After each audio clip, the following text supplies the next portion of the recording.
Hola, ¿cómo están? Espero que muy bien al otro lado de la pantalla. El otro día estaba sosteniendo una conversación con un amigo mío y en medio de la charla se me olvidó la palabra para describir una fruta cítrica que me gusta bastante, eh, eh, quedando en un total ridículo. Cuando llegué a mi casa, procedí a soltar un grito de frustración. Imagínate, olvidar una palabra me parece inaceptable. En medio de ese lamento, me puse a pensar, ¿es posible que pueda pensar en algo si no tengo palabra alguna para nombrarlo? ¿Qué tal? Bienvenido, yo soy Lecky y hoy hablaremos sobre el poder de las palabras. Según Ferdinand de Saussure, una palabra es un signo lingüístico que se compone de un significante y un significado, siendo el primero la parte perceptible, mientras que el significado es la parte conceptual. Para explicarlo mejor, aquí te muestro un ejemplo clásico. En este diagrama podemos observar una representación de la palabra gato en la parte izquierda, el cual es un signo lingüístico que las personas que hablamos español hemos acordado que hace referencia al animal gato. Y podemos ver que el significado es la imagen mental que se nos forma en la cabeza cada vez que leemos dicha palabra. Sin embargo, el significante no necesariamente tiene que ser comunicado usando letras o mediante forma oral. Existen muchas otras maneras en las que un significante puede ser perceptible. Por ejemplo, mediante el lenguaje de señas, gestos o símbolos, entre otros. Es importante aclarar que no existe una relación, entre comillas, natural entre su significante y su significado. Por ejemplo, ¿en qué se parece la palabra gato a un gato de verdad? Exacto, en nada. Son solo trazos. Una representación gráfica que nosotros hemos acordado que sea así. Incluso la caricatura que he usado para representar a dicho animal tiene más similitud que el conjunto de letras antes mencionado. Muy bien, habiendo entendido esto, debemos responder la pregunta que nos trajo hasta aquí.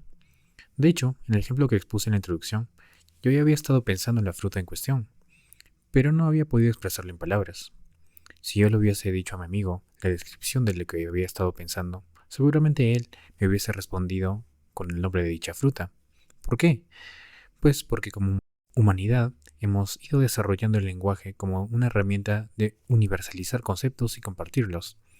Si bien la imagen mental que yo pueda tener de una naranja no necesariamente es la misma que otra persona tiene, ambas comparten características en común y se expresan mediante un mismo significante que ambas partes podamos entender. Como puedes intuir, existen otras maneras en las que podemos pensar en algo, ya sea mediante una imagen, un sonido, un gesto, etc. Un ejemplo muy claro de esto son los bebés. A pesar de su incapacidad para expresarse mediante el lenguaje verbal, son capaces de asociar significantes no verbales con un significado.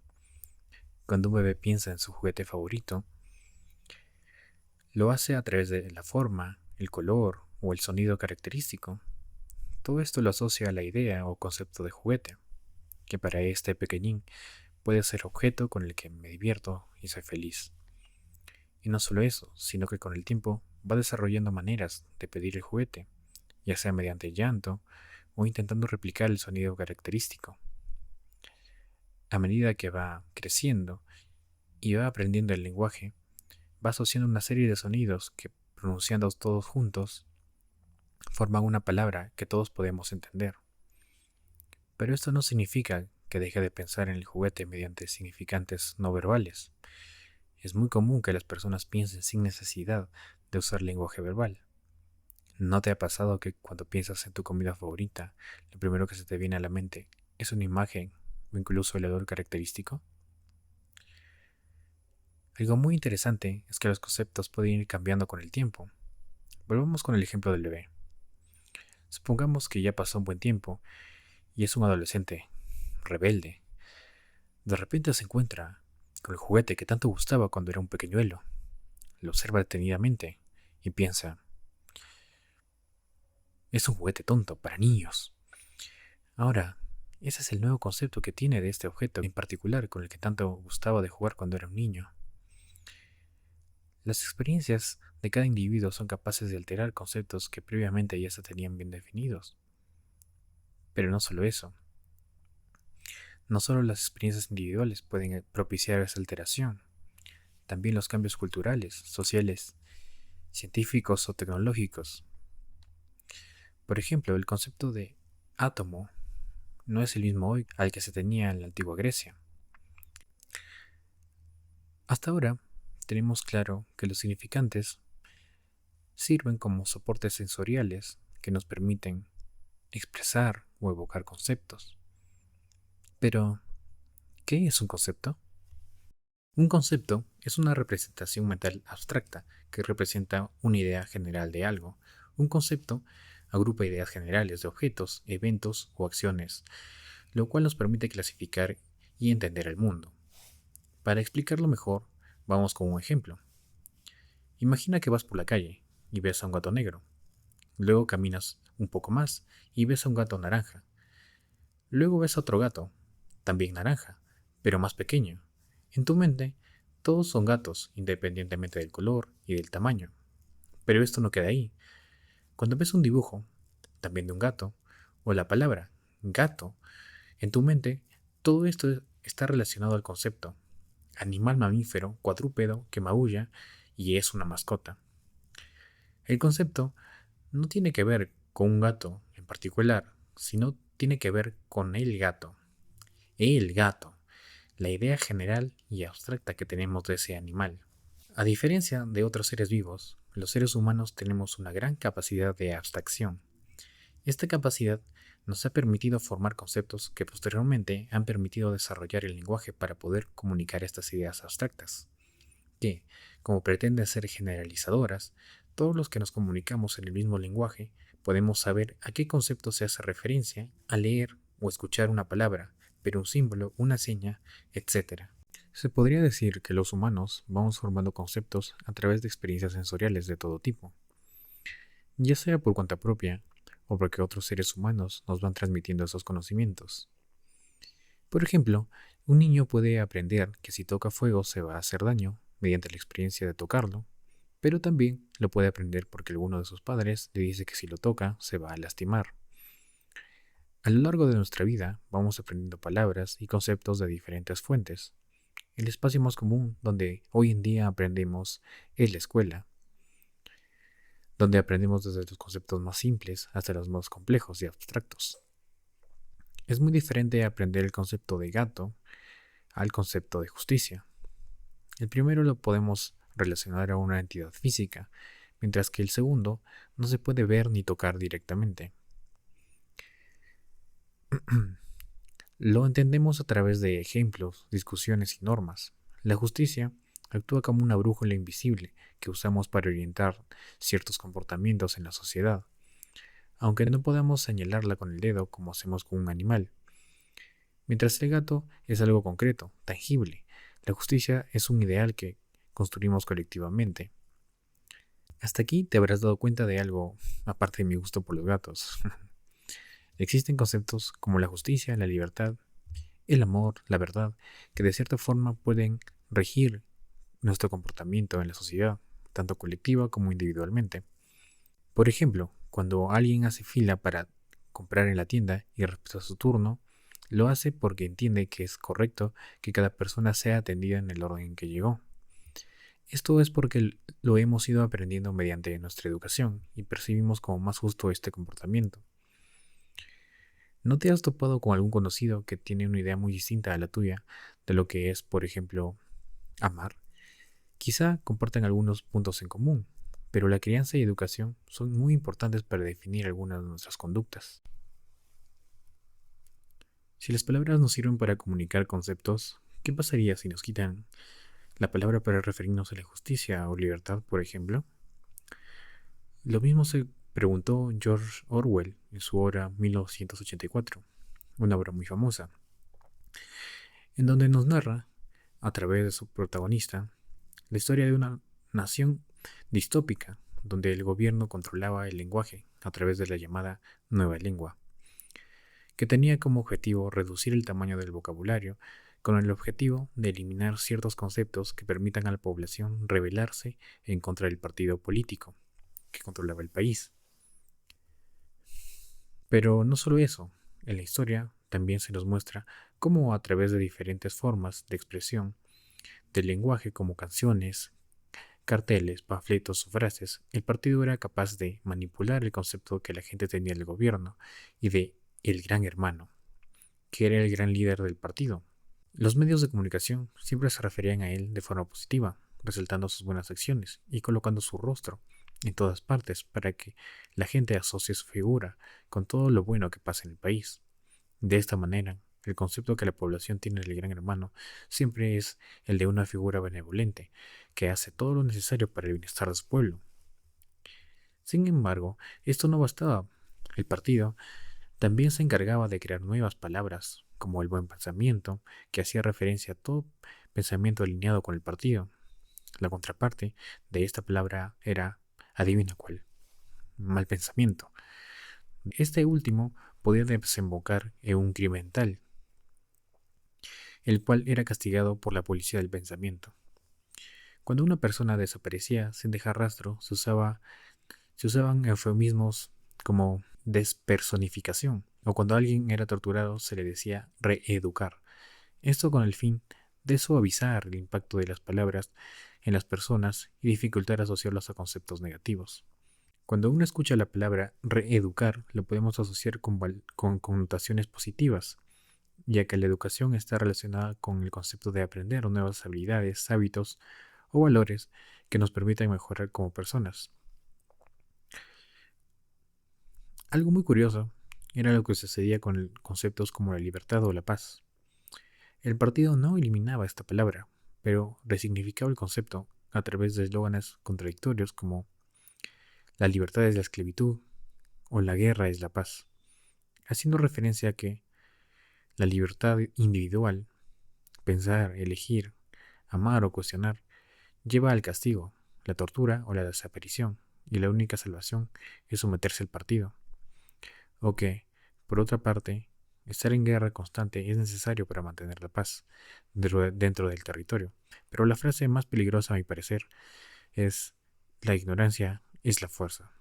Esta frase invitaba a las personas a no cuestionar los lineamientos y la información brindada por el partido, ya que ellos lo hacen por el bien de todos, y si cuestionas, puede ser despersonificado o reeducado. Al repetir constantemente estos eslóganes, el partido lograba destruir la misma noción de verdad. No hay hechos, solo versiones brindadas por el partido. Entonces, cuestionarlos se vuelve literalmente imposible. La mente, forzada a aceptar lo absurdo, se quiebra, y una mente quebrada ya no puede rebelarse, solo puede obedecer. De esta manera se lograba que la esclavitud fuese autoimpuesta y deseada por los miembros. Cuando leí este libro me pareció francamente terrible que algo así pudiese llegar a suceder en la vida real. 1984 es un ejemplo muy ilustrativo para reflejar cómo al manipular los significantes se puede alterar los conceptos ya establecidos. Sin embargo, ¿es posible que esto suceda realmente? La respuesta es sí, aunque no tal cual sucede en el libro. Claro, esto es una exageración, es una ficción, ¿verdad? Para abordar este tema, debemos hablar del framing effect y de la disonancia cognitiva. El framing effect, o efecto marco en español, se refiere a cómo la manera o marco en que presentamos una información cambia radicalmente la decisión que una persona toma, aunque los hechos sean los mismos. En el año 1981, Kahneman y Tversky realizaron el experimento clásico del problema de la enfermedad. Básicamente, se separaron a dos grupos de personas y se les presentó la misma problemática. Se les ofreció la misma solución, pero enmarcadas de diferentes maneras. Se les dijo a los participantes que hubo un brote de una enfermedad que se espera que cobre la vida de 600 personas. Al primer grupo se le dio un encuadre positivo, es decir, enfocado en ganancias. dándole a escoger entre dos programas para atender la enfermedad. Si se escoge el programa A, 200 personas se salvarán. Si se escoge el programa B, existe un tercio de probabilidades de salvar a 600 personas, pero 2/3 de probabilidades de no salvar a nadie. Para este primer caso, la mayoría eligió el programa A. Al segundo grupo de personas se le dio un encuadre negativo, es decir, enfocado en las pérdidas. Se le dio a escoger entre dos programas también. Programa C. 400 personas no podrán ser salvadas. Programa D. Existe un tercio de probabilidades de que nadie padezca a causa de la enfermedad, pero 2/3 de probabilidades de que la enfermedad cobre la vida de las 600 personas. Para este otro caso, la mayoría eligió el programa D. Si miramos con atención, podemos ver una similitud en la forma que se presentan los programas A y C. La frase es una afirmación segura de que 200 personas se salvarán, pero el programa C es más pesimista, haciendo énfasis en los decesos, pero implícitamente dice lo mismo que el programa A. Al fin y al cabo, 400 personas van a morir, mientras que las opciones B y D hablan de lo mismo, pero en probabilidades, dando a entender de que no es 100% seguro de que se salven todas las personas. Ahora bien, lo que se concluyó del experimento es que cuando la información es presentada como ganancia, las personas suelen ir por la opción más segura. Lo contrario, cuando la información se enmarca como una pérdida, la gente suele tomar la opción que implica riesgo antes que tomar una pérdida segura. Hoy en día es común ver estos enfoques en marketing. Por ejemplo, cuando te venden un producto, lo normal es decir producto 80% libre de grasas, en lugar de decir contiene 20% de grasas, para enfatizar el beneficio antes que lo negativo.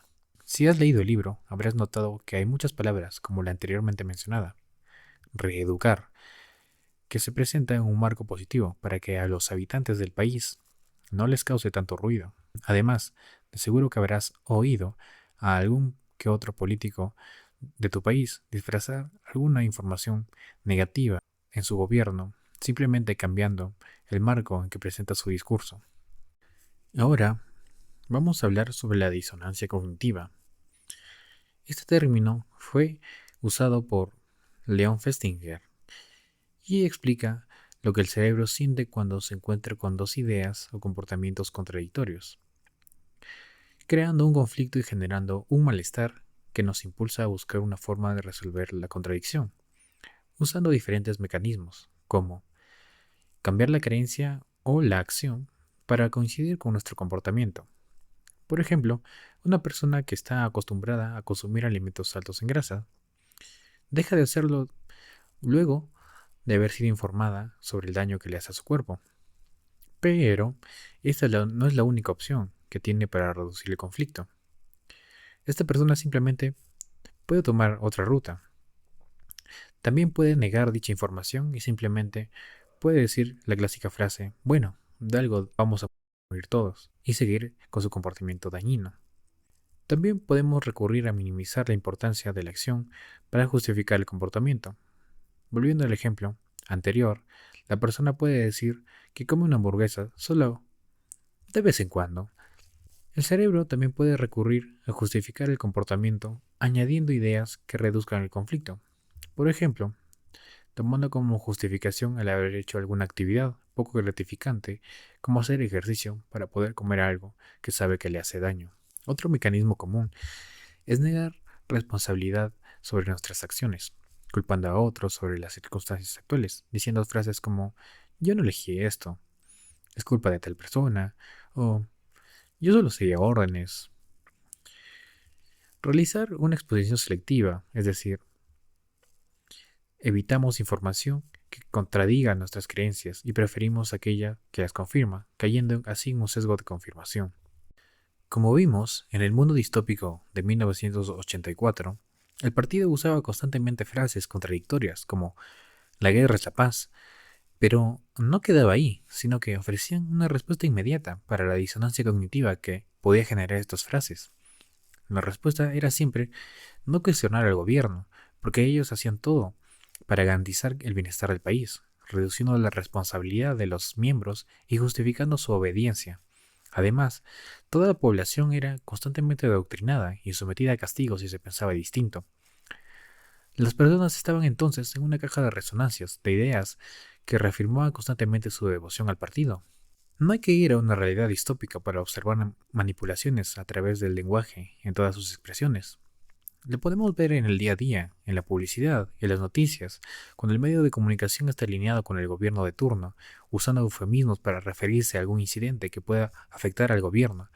Por ejemplo, refiriéndose como daños colaterales a la ejecución de civiles inocentes, ajuste económico para referirse a la reducción de salarios, o también algo muy común, cuando hay protestas reclamando por algo al gobierno, se suele referir a esos ciudadanos como un pequeño grupo de ciudadanos antipatriotas causando desorden.